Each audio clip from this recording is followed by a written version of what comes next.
Hey everybody, it's StickVet, your friendly neighborhood veteran, and this is part 6 of the Warriors Reflection series. They said I would be wounded in my thoughts. Losing your mind is kind of like losing a parent.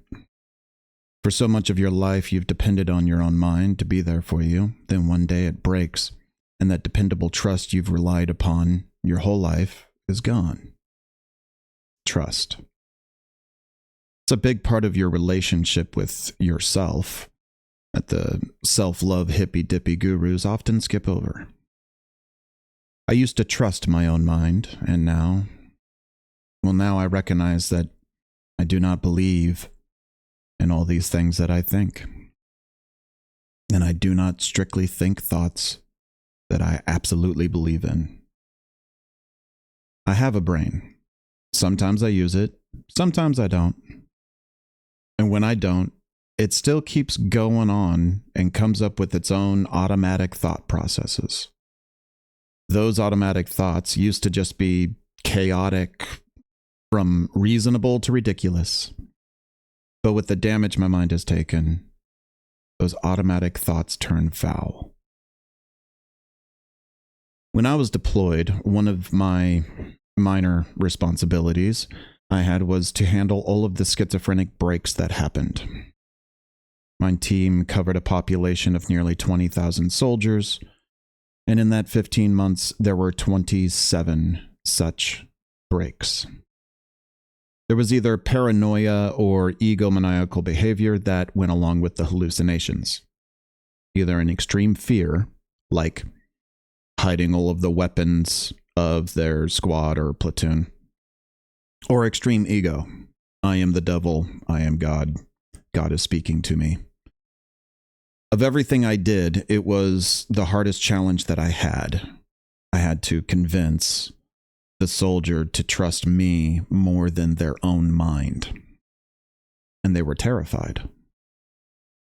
There was no relief in learning that the demons you see are fake, because the news also meant your greatest weapon, your mind, is the problem. Your mind is the one tool you need to get out of any situation that's difficult, especially a confusing one. It puts them in the most helpless state I've ever seen. This, of course, is the most extreme of damaged minds, but the elements are still the same. A damaged mind has damaged thoughts. Specifically, it's the automatic thoughts that the brain has whenever you are in subconscious mode that are damaged. For even the most brain-damaged brothers seem to have a good thinker when they were using it, and they were just as logical and insightful as anybody. But whenever ego and fear-based negative thinking that they already had in life seemed to be amped up in an intensity as it went off the rails. So let's talk about the voices in our heads. The brain informs you of dangers and gives you interpretations of how all life events relate to you. And then there is you, the one your brain is informing. You have conscious thought, which is a voice that requires effort and focus among the brain's automatic voices. So in order to learn which voice is you, you first separate the voices that are not you and listen to what's left. The first voice in our mind we learn about and differentiate from ourselves is fear. Fear. Especially in the military, we learn to ignore the voice of fear and to run into danger, to fight. That's the hard part of our training to turn us into soldiers. The fear doesn't go away. Anyone who acts courageously is doing so while scared, but doing it anyway. Complacency does exist, but that's a disassociation technique, not an elimination of fear. Fear is the easier one to understand of all the automatic voices because it makes sense to have a mental safeguard from danger, for self-preservation.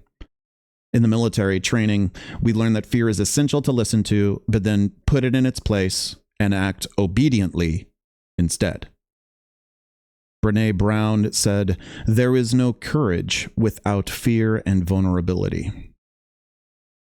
Living courageously is about going outside your comfort zone and challenging yourself to grow in a vulnerable situation today. The second voice to learn about is ego. At its core, ego is the voice of selfishness, but it has a function like fear. The simplest way to isolate your ego is to go on a long run. There is a mental game between you and your ego trying to convince you to stop running. Keeping your pace requires you to ignore that voice and to continue anyway, focusing on breath or listening to music to drown it out. Similar to dealing with fear. But ego quickly gets more complex than fear because its basic function is to take the complexities of your environment and make them easier for you to understand. It informs you of how everything you perceive relates to you. Even though you cannot read minds, everyone has automatic thoughts about what they assume others are thinking, which is important information, but it's literally a how the world revolves around you perspective. That's the automatic thought.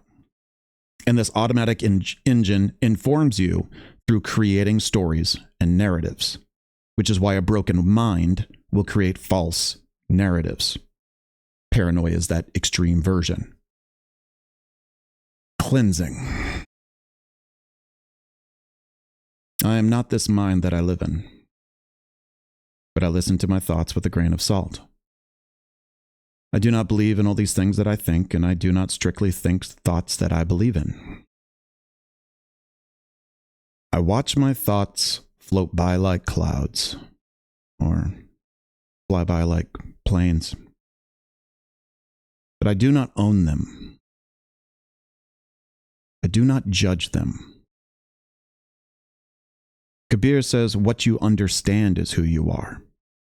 So I let my knowledge be fluid. I let go of all my opinions that I may be open and understanding to all other perspectives. Okay, that last part is just my path, but the idea of letting go of what you think and focusing on what you believe is an important hallmark of maturity. And of course, I got through this mental shift of my perspective through daily meditation, but that's not the only way. In the military, we kept our ego in check through daily exercise. Dominating your ego in a daily run is a great first step in developing your mental strength. It's how you were trained, so always start where you're already successful in the past. Which is kind of silly about how many veterans think that they're bad at meditation, but at the same time, they've also stood at attention for hours on end with exceptional discipline. That was meditation, like a boring meditation with not much focus, but whatever. It was a meditation and you were good at it. The most direct way to shift your mental perspective, the cleansing that is essential for this step, for cleansing your damaged mind, is not so much a thing to do, but when to do. It's the first 10 minutes of your day. Whatever belief structures you're attempting to instill, you do as soon as you wake up.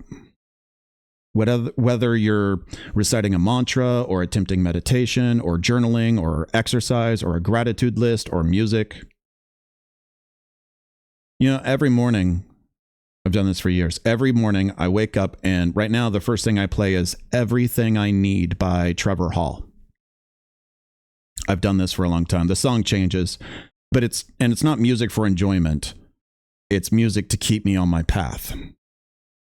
The first hour of your day is drastically important for creating cascading effects throughout your day. But the closer to that first minute that you wake up, the stronger those cascading effects.